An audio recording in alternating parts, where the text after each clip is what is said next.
الحمدللہ وکفا وسلام علی عبادنا الذین اصطفى اما بعد فاعوذ باللہ من الشیطان الرجیم بسم اللہ الرحمن الرحیم وقال اللہ تبارک وتعالی فی القرآن المجید وفرقان الحمید اعوذ باللہ من الشیطان الرجیم بسم اللہ الرحمن الرحیم یا ایہا الناس اتقوا ربکم الذی خلقکم من نفس واحدۃ وخلق منها زوجها وبث منهما رجالا كثيرا ونساء واتقوا الله الذي تساءلون به والأرحام ان اللہ کان علیکم رقیبا وقال النبی صلی اللہ علیہ وسلم ان خیر حدیث کتاب اللہ وخیر ہدی حدیث محمد الرسول اللہ صلی اللہ علیہ وسلم شر الامور محدثۃ البدع کل بدعۃ ضلالہ کل ضلالۃ فی النار او کما قال علیہ الصلاۃ والسلام اللہم صل وسلم علی حبیبک خیر خلقہ وکلہ۔ محترم عزیزان گرامی، برادران اسلام، نوجوانان ملت اسلامیہ اور پردے میں بیٹھ کر سننے والی امت کی مائیں اور بہنیں، السلام علیکم ورحمۃ اللہ وبرکاتہ۔ حضرات، میں کافی دنوں کے بعد آپ حضرات کے سامنے حاضر ہونے کا شرف حاصل کیا ہوں۔ وجہ بہت سارے مصروفیات کی بنا پر نہ آ سکا۔ اس سے پہلے آپ حضرات نے میرے چینل پر نشر ہونے والے دینی و سیاسی، سماجی اور معاشرات کے حالات حاضرہ کے تعلق سے بہت سارے ویڈیوز سماعت فرما چکے ہیں۔ آج انشاءاللہ میں آپ کے سامنے ایک ایسا عنوان لے کر حاضر ہوا ہوں جو اسلامی فلسفے کے لحاظ سے مسلمانوں کے لیے اہم اور ضروری ہے۔ عنوان مسلمان اور غیر مسلمان کے لغوی معنی اور زندگی کے اہم طرائق۔ میرے عزیز ساتھیوں، میں اپنی بات کا آغاز کرنے سے پہلے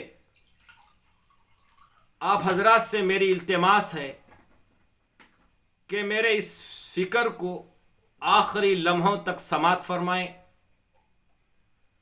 اور اسے لائک کریں اور میرے چینل مومن کی پکار کو سبسکرائب کریں تاکہ آئندہ آنے والے تمام دینی ویڈیوز آپ تک آسانی سے پہنچ سکے۔ محترم حضرات گرامی، اللہ تبارک و تعالیٰ کا شکر و احسان ہے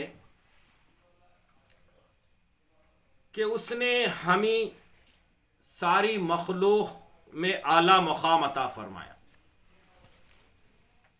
ویسے تو اللہ تبارک و تعالیٰ نے دنیا میں 18,000 مخلوقات کو پیدا فرمایا، ان تماموں کا بادشاہ یعنی اشرف المخلوقات بنا کر ہمیں اس دنیا کے اندر مبعوث فرمایا۔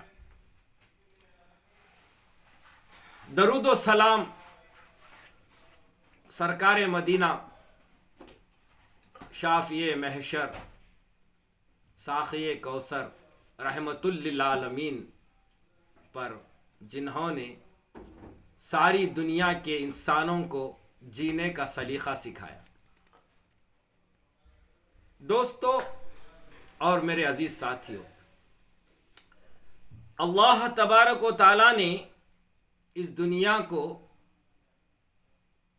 7 یا 6 دنوں کے اندر دنیا کی تمام چیزوں کو بنایا.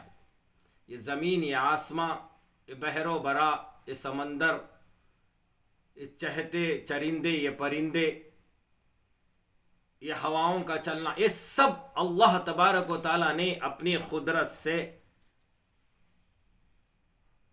بنانے کے بعد اس میں اللہ تبارک و تعالیٰ نے ارادہ فرمایا کہ میں نے جن چیزوں کو بنایا ہے اس کے استعمال کے لیے زمین پر میرا ایک نائب بنانا چاہتا ہوں. جس طرح سے اللہ تبارک و تعالیٰ نے سورۃ البقرہ کی آیتوں میں اللہ تبارک و تعالیٰ نے فرمایا وَإِذْ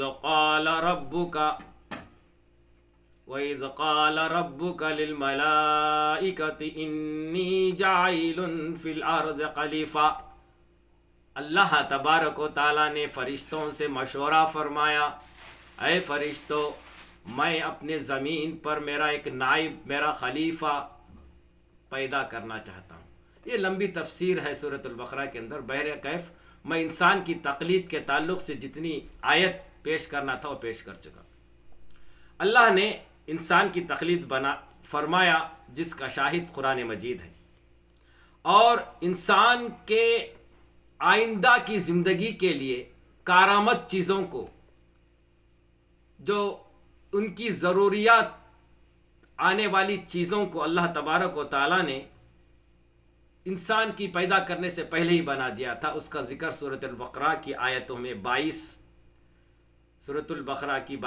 13 نمبر آیت کے اندر ارشاد فرماتا ہے الذی جعل لکم الارض فراشا والسماء بناء وانزل من السماء ماء فاخرج به من الثمرات رزقا لكم فلا تجعلوا لله اندادا وانتم تعلمون.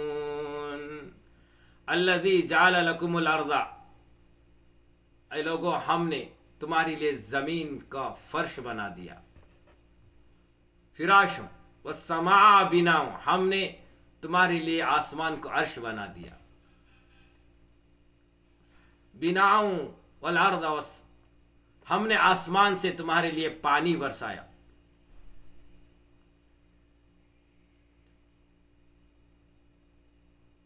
اور اس پانی کے برسنے سے زمین سے ہم نے تمہیں طرح طرح کے میوہ جات، پھلات، سبزیاں اگائے. یہ سب تمہارے لیے ہے.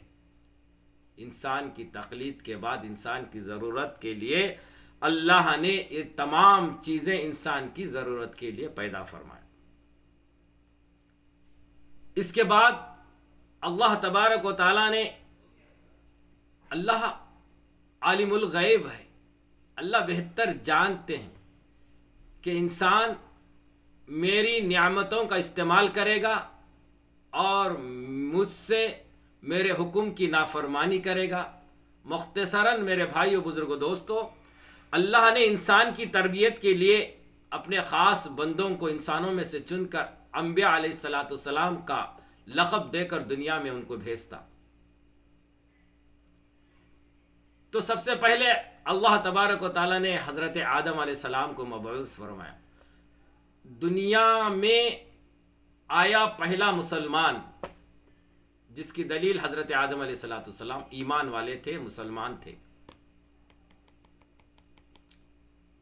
ایک دوسری حدیث کا مفہوم ہے، حضرت عبداللہ بن عمر رضی اللہ تعالیٰ عنہ سے روایت ہے، فرمایا رسول اللہ صلی اللہ علیہ وسلم نے دنیا کے اندر آنے والا ہر نو مولود بچہ اسلام پذیر ہو کر پیدا ہوتا ہے.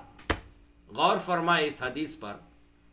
میں نے جو عنوان لکھا ہے مسلمان اور غیر مسلمان، فرق اس کے اندر، پہلے مسلمانیت کی میں تعریف کرتا چلوں اور کفر اور شرک کا آغاز کہاں سے ہوا اس کے چند میں حقائق آپ حضرات کے سامنے رکھتا چلوں.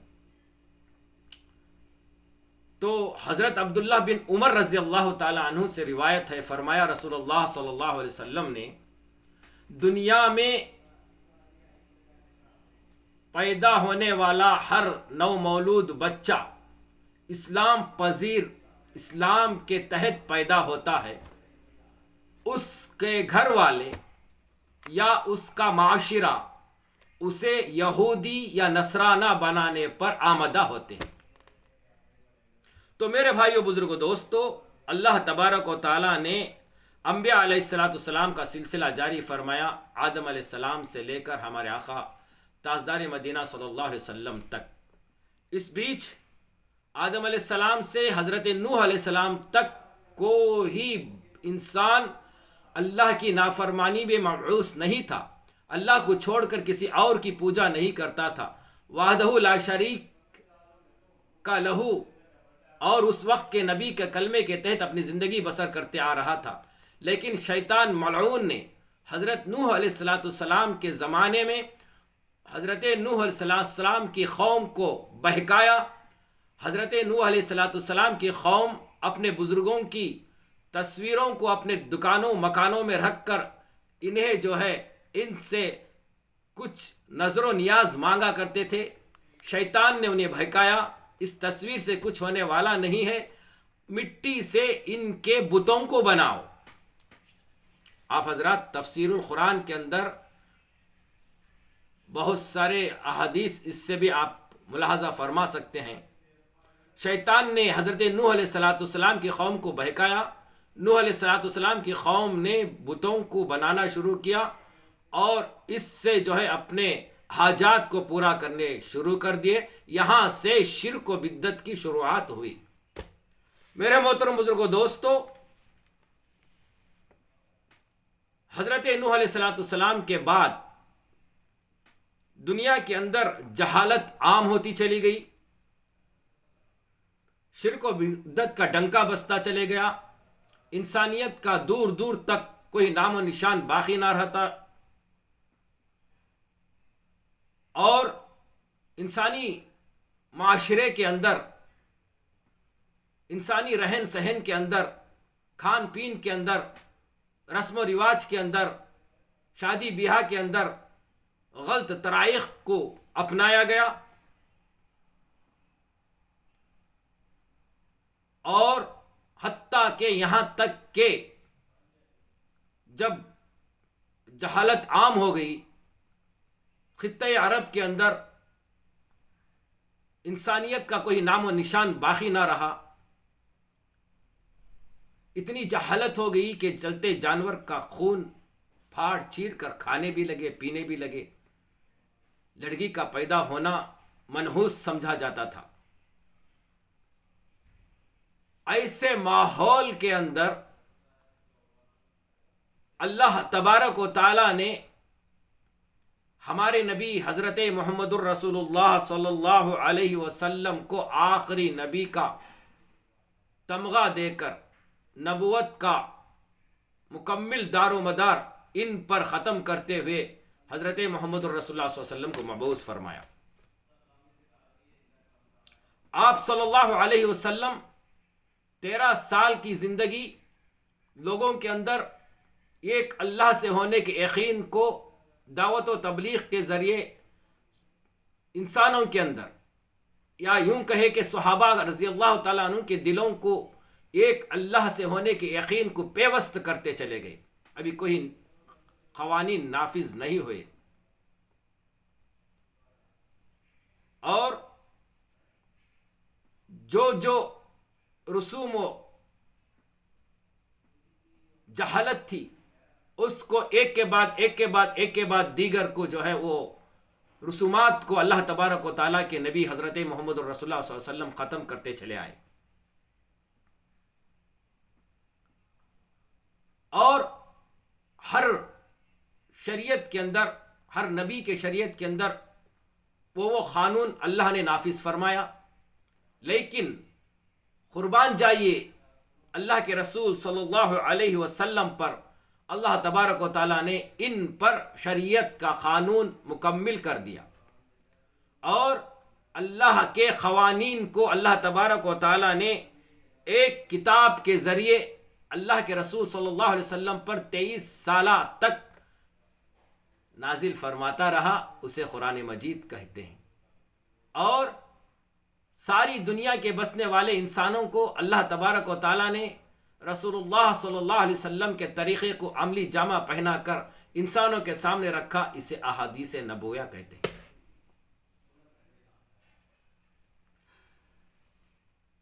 یہ دونوں چیزیں ساری دنیا کے بسنے والے انسانوں کے لیے زندگی اور بندگی کا ایک بہترین تحفہ اللہ تبارک و تعالیٰ نے ہمیں عطا فرمایا نبی کریم صلی اللہ علیہ وسلم کے ذریعے، اور اس کے ذریعے دنیا کے تمام انسانوں کو اپنے آئندہ کی زندگی کے لیے رائے عمل بنا کر ہمیں اس دنیا میں اللہ کے رسول صلی اللہ علیہ وسلم نے راہ راست دکھائے۔ تو دنیا کا بسنے والا جو انسان ان دو چیزوں کو تھامے رکھے گا اسے ایمان والا مسلمان کہلائے گا، اور جو انسان اسے ٹھکرا کر اپنی من مانی زندگی اور غیروں کے طریقے کو اپنا کر بتوں کے سامنے اپنے حاجات کو پیش کرے گا، اسے غیر مسلم کہا جاتا ہے، کافر کہتے ہیں۔ تو میرے محترم بزرگوں، عزیز نوجوان ساتھیوں، اسلام نے ہمیں زندگی کا گزارنے کا ایک بہترین رائے عمل نبی کریم صلی اللہ علیہ وسلم کے ذریعے سے عطا فرمایا۔ اسی مراکزات کے اندر اللہ تبارک و تعالیٰ نے آدم انسان کے لیے، یہاں صرف مسلمانوں کے لیے نہیں، آدم انسان کے لیے مرد عورت کی خواہشات کی تکمیل کا حلال طریقہ اللہ نے اسلام میں نکاح کا پیغام دیا۔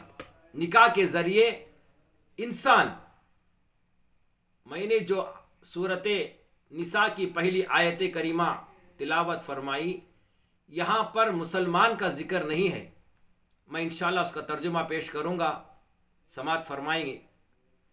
اسلام میں مرد اور عورت کے خواہشات کا پورا کرنے کا طریقہ، حلال طریقہ، اسے نکاح کا نام دے کر اللہ تبارک و تعالیٰ نے رائج فرمایا۔ دوستو، آج مجھے اسی ایک بات پر، یعنی اس موضوع پر کچھ کہنا مناسب سمجھتا ہوں۔ نکاح اسلام میں مرد عورت کے لیے ایک سنت طریقہ ہے۔ سب سے پہلے نکاح کا ایجاد آسمانوں میں ہوا۔ مختصراً اللہ نے حضرت آدم علیہ نبینا علیہ السلام کا نکاح انہی کے پسلی سے پیدا ہونے والے ساری انسانیت کے اماں ماما حوا سے نکاح فرمایا، اور جو ہے نکاح پڑھانے والے ساری دنیا کا پیدا کرنے والا خالق کائنات رب العالمین تھے، رب العالمین تھا۔ میرے محترم بزرگو، دوستو،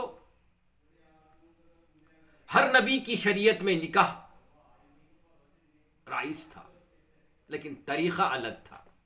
ان کے شریعت کے تحت نکاح کیا جاتا تھا۔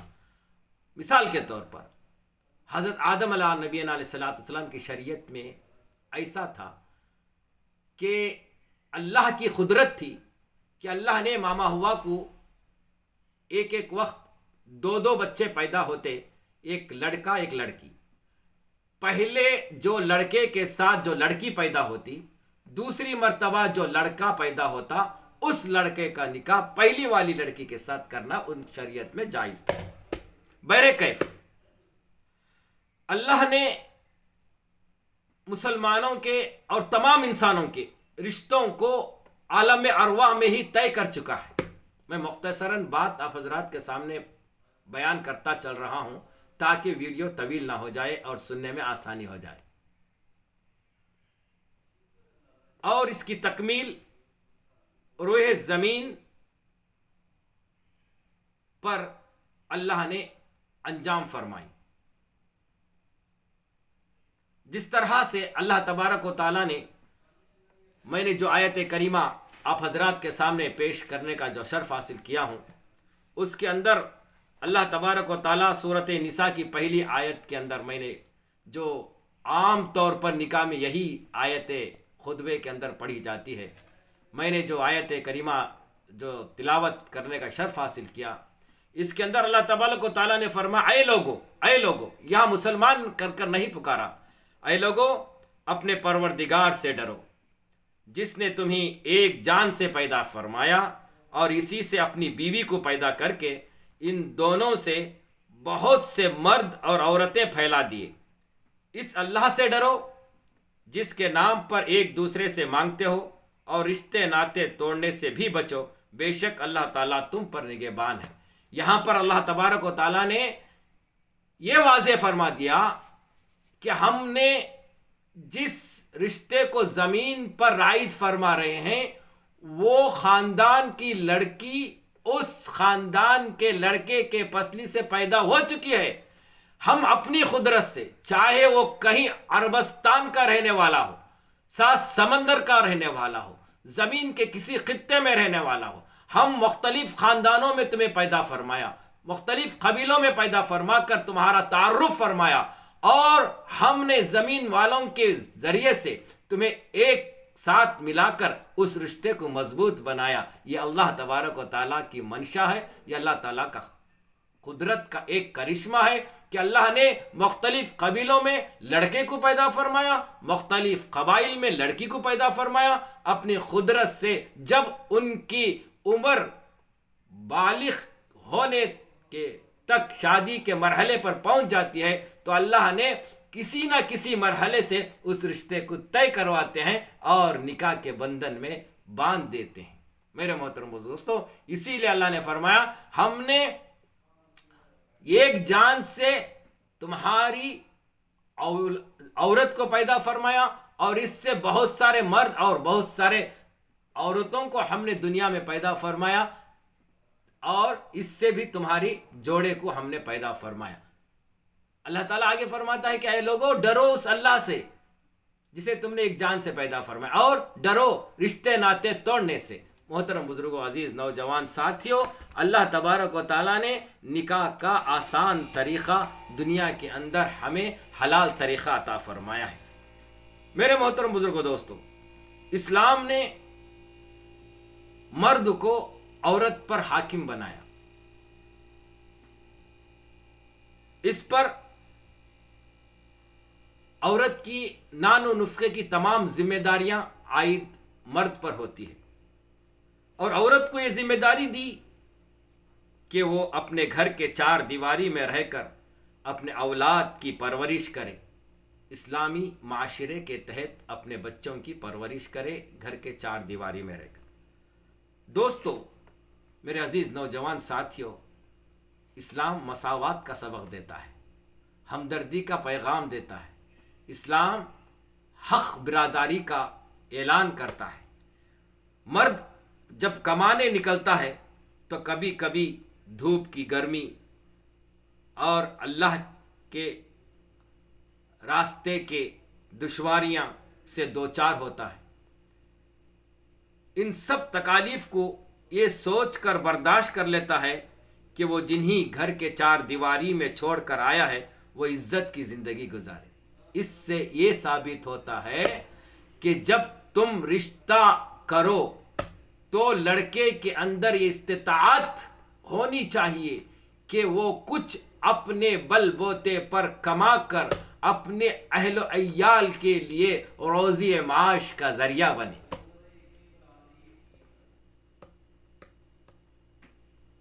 اس کی مثال، اس کی ثبوت میں آپ کو ایک مرتبہ حضرت محمد الرسول اللہ صلی اللہ علیہ وسلم مسجد نبوی کے اندر تشریف رکھے تھے. حضرت علی تشریف لائے. آپ صلی اللہ علیہ وسلم نے مسکرا کر حضرت علی سے فرمایا، حضرت علی، اے علی کیسے آنا ہوا؟ کیا رشتے کی غرض سے آئے، نکاح کی غرض سے آئے؟ آپ رضی اللہ تعالی عنہ نے ارشاد فرمایا، ہاں میں حضرت فاطمہ رضی اللہ تعالیٰ عنہ سے نکاح کرنا چاہتا ہوں۔ بھیجنے والے حضرت عبد الرحمن بن عوف رضی اللہ تعالیٰ عنہ تھے۔ مختصراً آپ حضرات کے سامنے پیش کر رہا ہوں۔ تو اللہ کے رسول صلی اللہ علیہ وسلم نے مسکرا کر ہاں بھی نہیں کہا، جی بھی نہیں کہا، انشاءاللہ کہا۔ اس کے بعد حضرت علی باہر تشریف لائے۔ حضرت عثمان غنی حضرت عبد الرحمن بن عوف سے کہا کہ میں نے پہلے کہا تھا کہ مجھے نہ بھیجو، حضور اکرم صلی اللہ علیہ وسلم نے کچھ نہیں کہا۔ تو اور پھر حضرت عبد الرحمن بن عوف نے کہا، کیا کہا؟ ہاں انشاءاللہ کہا۔ ہاں انشاءاللہ کا مطلب یہ ہے کہ سمجھو کہ قبولیت ہوگی۔ آپ رسول اللہ صلی اللہ علیہ وسلم اپنے گھر تشریف لے گئے تو حضرت فاطمہ رضی اللہ تعالیٰ عنہ سے ارشاد فرمایا، اے فاطمہ، اے بیٹی فاطمہ، یہ چوتھی بیٹی تھی۔ اللہ کے رسول صلی اللہ علیہ وسلم کی 4 بیٹیاں تھیں، ایک ام کلثوم، رقیہ، بی بی زینب اور حضرت فاطمہ رضی اللہ تعالیٰ عنہ۔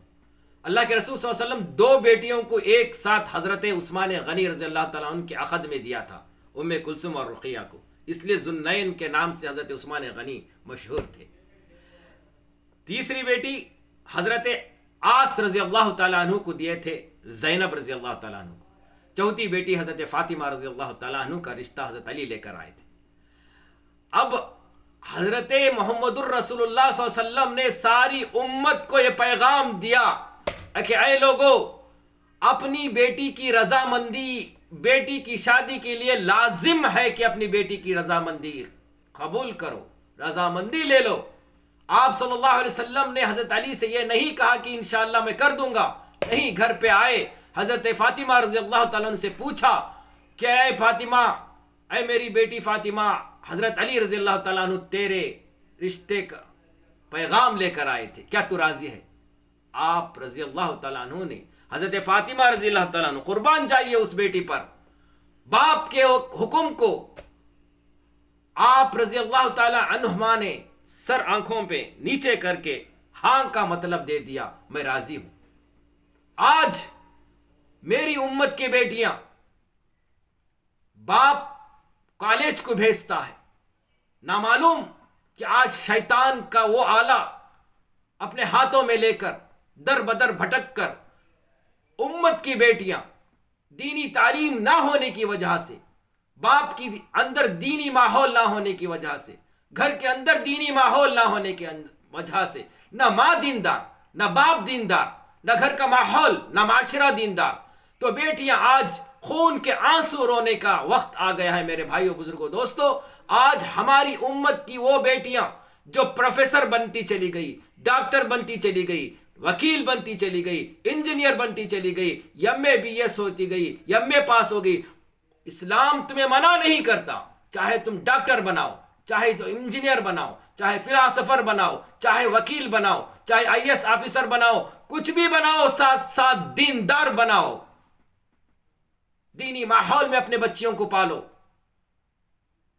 موبائل تھمانے کے بجائے قرآن شریف کو ان کے ہاتھوں میں تھماؤ، اسکوٹی تھمانے کے بجائے ان کے ہاتھوں میں بخاری، ترمذی، مسلم، احادیث نبویہ ان کے ہاتھوں میں تھماؤ۔ تمہارا معاشرہ بھی سدھرے گا، تمہارا گھر بھی سدھرے گا، مسلمانوں کا نام روشن ہوگا۔ آج سوشل میڈیا کے اندر آپ بغور سماعت فرما رہے ہیں کہ کتنے مسلمان وہ لڑکیاں جو ہونہار گھرانے والے، جو اپنے آپ کو مالدار کہنے والے، ان کی لڑکیاں کالج کے نام پر جا کر غیروں کے بستروں کی زینت بنتی چلی جا رہی۔ افسوس در افسوس کے ساتھ مجھے کہنا پڑ رہا ہے۔ میرے بھائیوں، بزرگوں، دوستوں، یہ دنیا فانی ہے، اسے چھوڑ کر آپ اللہ کے ہاں جانا ہے، ایک ایک پل کا تم کو جواب دینا ہے۔ اللہ تبارک و تعالیٰ تمہارے گھریلو معاملات کے تعلق سے بھی سوال کریں گے کہ تم اپنے اہل و عیال کو کس حال میں چھوڑ کر آئے، کس معاشرے کے اندر تم چھوڑ کر آئے، اپنے بچوں کو کیا تعلیم دیا۔ افسوس ہے، بہر کیف۔ میرے بھائیوں، بزرگوں، دوستو، اللہ کے رسول صلی اللہ علیہ وسلم نے حضرت فاطمہ سے اجازت لی، دوسرے دن حضرت علی کو طلب فرمایا، اے علی، میں تمہارا رشتہ فاطمہ کے ساتھ کرنے کے لیے تیار ہوں، آپ کے پاس کیا مال ہے؟ غور فرمائیں اس حدیث پر، اس واقعے پر۔ آپ صلی اللہ علیہ وسلم نے فرمایا حضرت علی سے میں تمہیں رشتہ دینے کے لیے تیار ہوں، آپ کے پاس کیا پیسے کیا مال ہے؟ تو حضرت علی نے فرمایا یا رسول اللہ میرے پاس کچھ نہیں ایک زرہ کے علاوہ۔ فرمایا جاؤ اس زرہ کو بازار میں بیچ کر لاؤ۔ اب گئے بازار میں، مدینہ کے بازار میں گئے تو حضرت عثمان غنی رضی اللہ تعالیٰ عنہ سے ملاقات ہوئی۔ ملاقات کے بعد خیریت کا معاملہ ہوا، ہونے کے بعد پوچھا علی کیا ماجرا ہے؟ فرمایا میں اللہ کے رسول صلی اللہ علیہ وسلم کی صاحب زادی حضرت فاطمہ رضی اللہ تعالیٰ عنہ سے نکاح کرنا چاہتا ہوں، میرے پاس مہر کے لیے پیسے نہیں ہیں۔ فرمایا حضرت عثمان غنی کیا کرنے بازار آئے؟ میں اپنا زرہ تھا اسے بیچنے آیا ہوں۔ اللہ اکبر! پہلے داماد ذوالنورین حضرت عثمان غنی تھے، اب یہ اپنے ساڑو بننے جا رہے تھے، تو حضرت عثمان غنی نے فرمایا وہ زرہ مجھے دے دو۔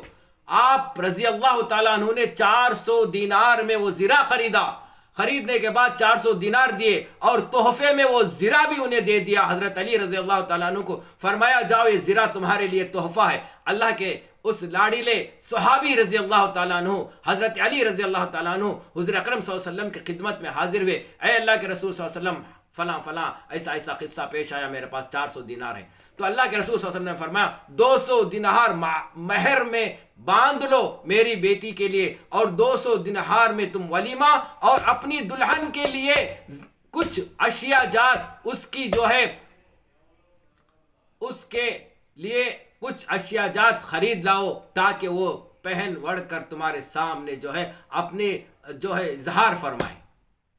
آپ رضی اللہ تعالیٰ عنہ ان کے لیے مہر میں 200 درہم مہر میں باندھ دیے اور 200 درہم میں ولیمہ، اور حضرت فاطمہ رضی اللہ تعالیٰ عنہ کے لیے کچھ کپڑے اور کچھ جو ہے چیزیں زندگی کے لیے خرید لیے۔ اس سے ثابت ہوتا ہے کہ لڑکی کے لیے لڑکا اپنے نان نفقہ کے ساتھ ساتھ لڑکی کے خواہشات کو پورا کرنے کی ذمہ داری بھی اس کی ہوتی ہے، اور اس کے اندر وہ کچھ اپنے پیروں پہ کھڑے ہونے کا ماہر بھی ہو، یعنی کمانے کی ذمہ داری لڑکے پر ہوتی ہے۔ حتیٰ کہ اگر نہیں ہے، ماں باپ کے زیر نگرانی میں لڑکا پل رہا ہے، پوری ذمہ داری ماں باپ کی بھی چل رہی ہے، لڑکے کو کوئی جو ہے دشواریاں نہیں آتی ہے، تو اسلام اس کی بھی اجازت دیتا ہے کہ والدین اپنے لڑکے کی شادی اس کی جوانی کے ہوتے ہی اس کا نکاح کر دینا، اسلام نے یہ حکم عطا فرمائے۔ بہرکیف میرے محترم بزرگوں دوستو، اسلام میں نکاح حلال طریقہ خواہشات کو پورا کرنے کا اللہ تبارک و تعالیٰ نے عطا فرمایا ہے۔ دوسری بات، اللہ تبارک و تعالیٰ نے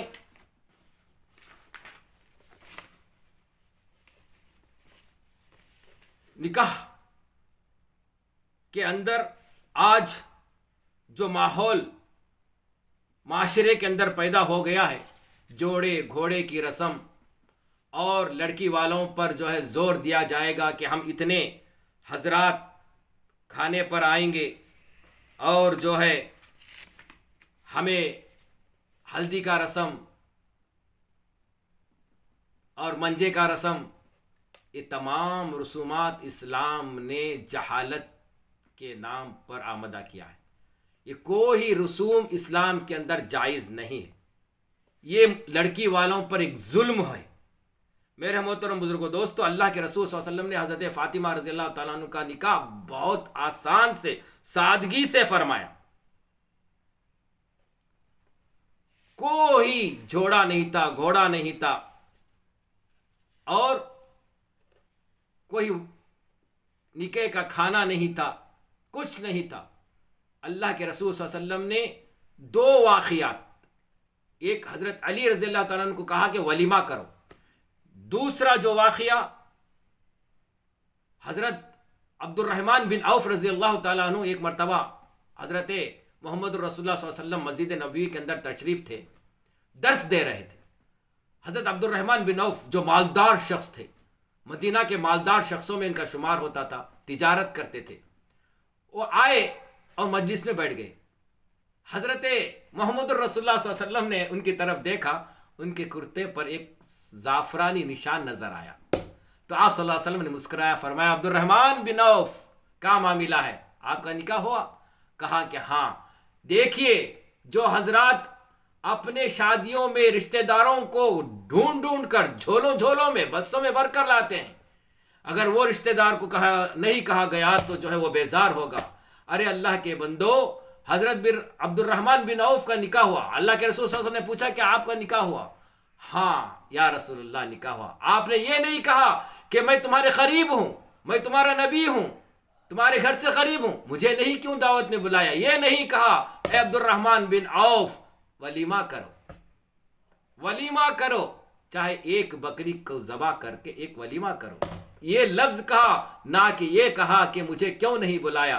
اے لوگو، اے محمد صلی اللہ علیہ وسلم کی امتیوں، اس سے آپ سبق سیکھنا چاہیے کہ اپنی شادیوں کے اندر، نکاح کے اندر تمام رشتہ داروں کو دعوت دینا یہ کوئی فرض نہیں، کوئی سنت نہیں، کوئی واجب نہیں، کوئی نفل نہیں۔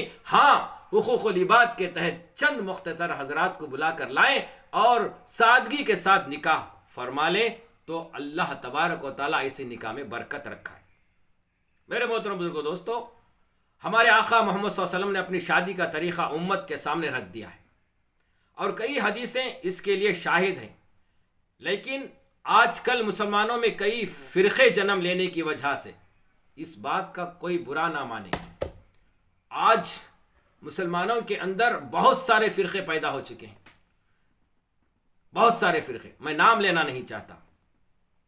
جنم لینے کی وجہ سے ان فرقوں میں علم کی بات تو کی جاتی ہے، بہت بڑے علامہ بھی موجود ہیں، علم کی بات تو کہی جاتی ہے، لیکن عمل کے اعتبار سے زیرو، دامن عمل خالی رہتا ہے۔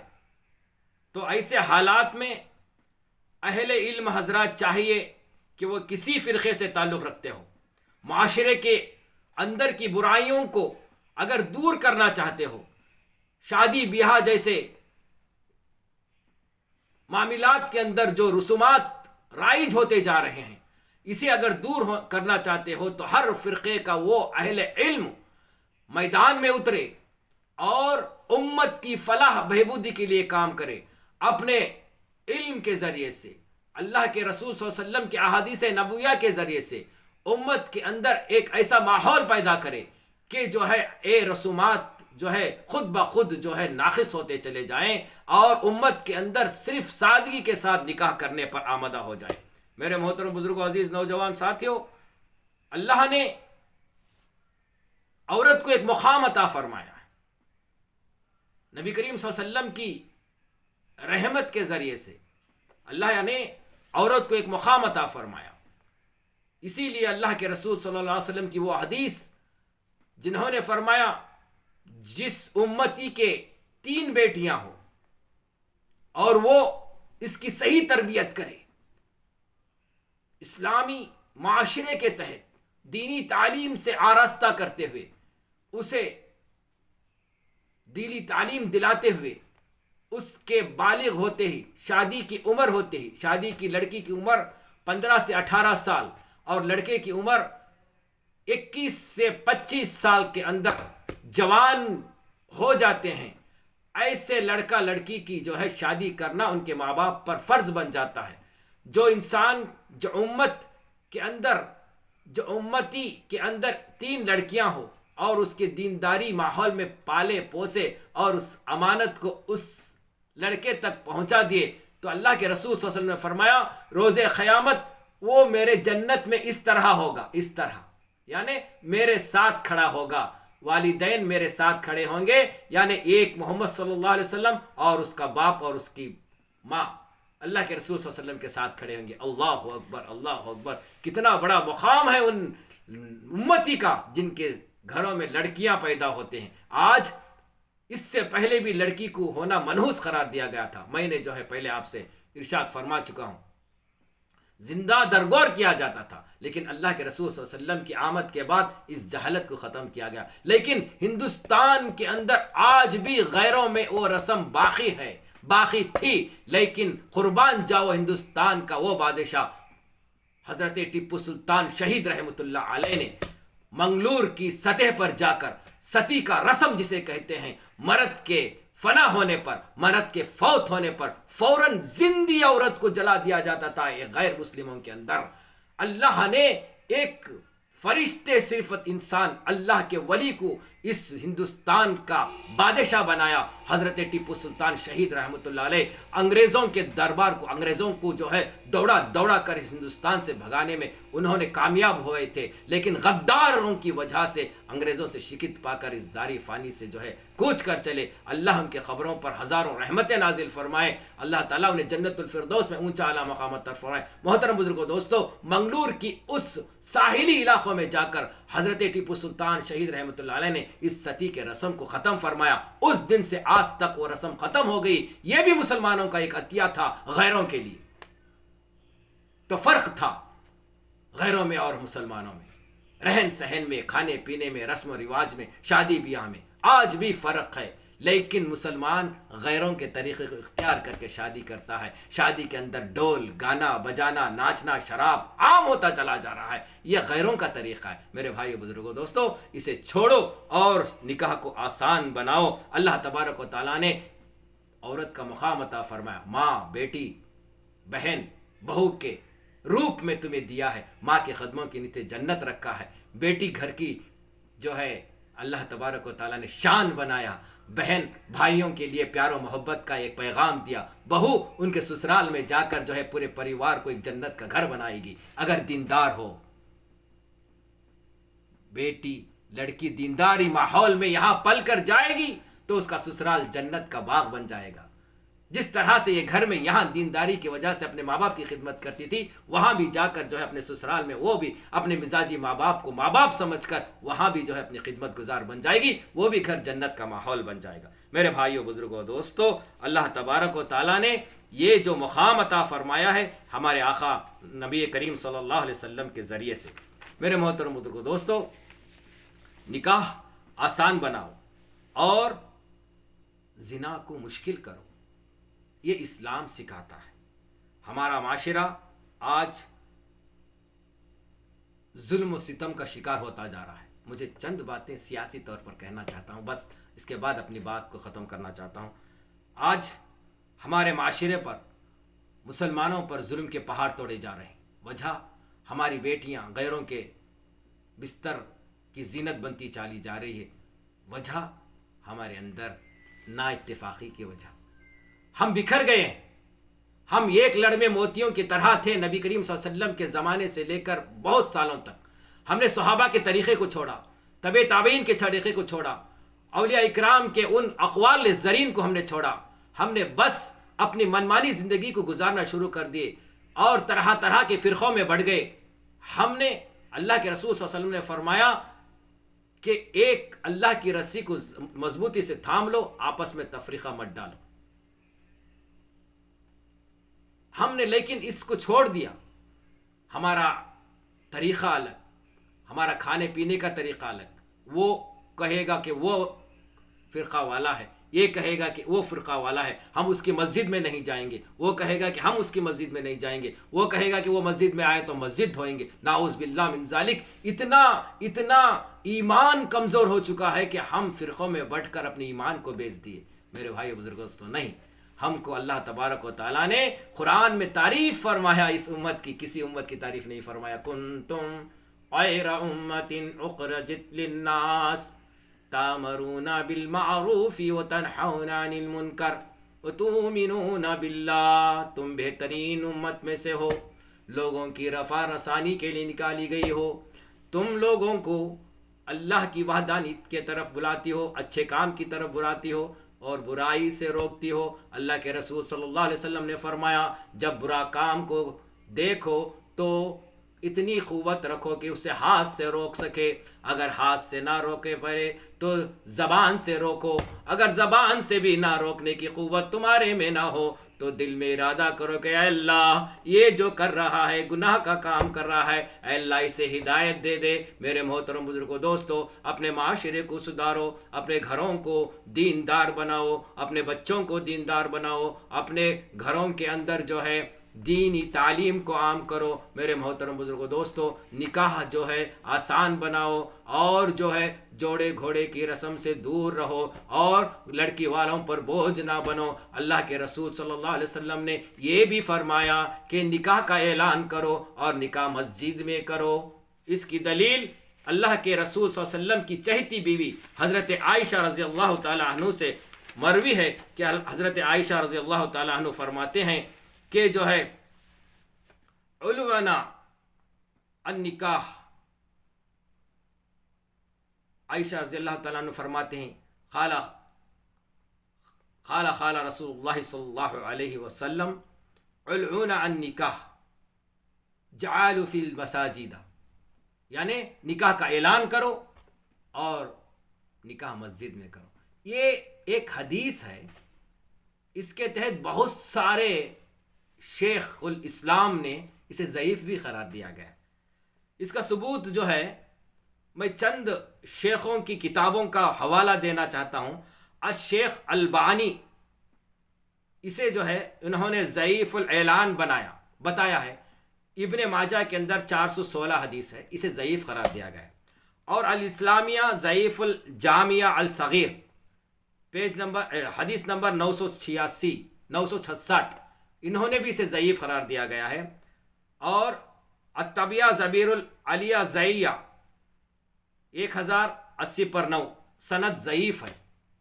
دوسرے عیسیٰ ابن میمون، انہوں نے بھی لکھا ہے کہ حدیث ضعیف ہے۔ اس کی دلیل 5330/5 اس کا جو ہے حوالہ دیا گیا ہے۔ اور جو ہے یہ بہت سارے علماء اکرام، بہت سارے مفسرین اکرام نے اسے ضعیف قرار دیا ہے، لیکن اللہ کے رسول صلی اللہ علیہ وسلم نے مسجد میں نکاح کرنا مسنون قرار دیا گیا۔ مسنون ہے، نکاح بھی چند ہوئے ہیں، چند صحابہ کے نکاح اپنے اپنے حجروں میں کیے گئے ہیں۔ اور اللہ کے رسول صلی اللہ علیہ وسلم نے بھی جب کسی غزوے سے واپس آتے، اگر کسی ایک دو لونڈی سے اللہ کے رسول صلی اللہ علیہ وسلم نے نکاح فرمایا، اپنے مسجد میں نہیں باہر آپ نے نکاح فرمایا، یہ بھی ثابت ہے۔ بہرکیف اللہ کے رسول صلی اللہ علیہ وسلم نے فرمایا کہ دنیا میں سب سے بہترین جگہ مسجد ہے اور سب سے شرمسار جگہ بازار ہے، اس سے بہتر ہے کہ مسجد میں نکاح کریں۔ اللہ تبارک و تعالی ہم سب کو سب سے پہلے ایمان کے دائرے میں رہ کر اپنی زندگیوں کو بسر کرنے کی توفیق عطا فرمائے، اتحاد کے ساتھ فرقوں میں بٹنے سے ہماری حفاظت فرمائے، ہمیں قال اللہ و قال رسول کے تحت زندگی بسر کرنے کی توفیق عطا فرمائے۔ وآخر دعوانا الحمدللہ رب العالمین۔ میرے محترم بزرگ دوستو، اس میرے چھوٹے سے کلپ کو اپنے دوست و احباب میں شیئر کریں، اور اسے جو ہے میرے چینل مومن کی پکار کو سبسکرائب کریں، تو اللہ آپ کو جزائے خیر عطا فرمائے۔ پھر ملیں گے انشاءاللہ تعالی۔ مجھے اصل میں اس مہینے کی رجب المرجب کا مہینہ چل رہا ہے، اس کے اندر جو خرافات ہوتے جا رہے ہیں، یہ کنڈوں کے فاتحہ یہ اس کے تعلق سے بات کرنی تھی، لیکن میں نے مناسب سمجھا کہ بہت دنوں کے بعد جو بات میں آپ حضرات کے سامنے آ رہا ہوں، تو سب سے پہلے ایک سنت کا ایجاد کروں، نکاح کے تعلق سے کچھ بات کروں۔ اس کے بعد انشاءاللہ تعالی ابھی مہینہ باقی ہے، انشاءاللہ آپ حضرات کے سامنے اس مہینے کی فضیلت اور اس مہینے کے اندر جو رسومات رائج کیے گئے ہیں معاشرے کے اندر، اس کے تعلق سے آپ حضرات کے سامنے عنوان لے کر حاضر ہوں گا۔ تب تک اجازت دیں، اللہ حافظ، والسلام علیکم ورحمۃ اللہ وبرکاتہ۔